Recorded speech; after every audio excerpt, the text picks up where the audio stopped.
আপনাদের আরেকটা জিনিস দেখাতে আসলাম। এই যে আমাদের ভেড়িবাঁধের সম্মুখে কত সৌন্দর্য পরিবেশ দেখেন, এবং সিনারিগুলো খুব দৃশ্যমান। এবং পশ্চিম পাশে দেখেন আমাদের কষা নদী। এই কষা নদী, এইখানে একটা মোহনা, ছোট্ট একটু খাল আছে। এবার এই হচ্ছে মোহনা, এই ছোট খালে এই দেখেন আবার বন বিভাগটা। তাই আপনাদের এই দৃশ্যগুলো দেখানোর জন্য আপনাদের কাছে তুলে ধরার জন্য এখানে আসলাম। তাই আইসেই দেখি এই দৃশ্যগুলা দেখাবারই মতন, না দেখলেই নয়।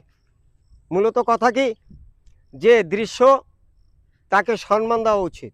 এই সম্মানের গুণে আপনাদের সম্মুখে এই ভিডিওগুলো তৈরি করছি।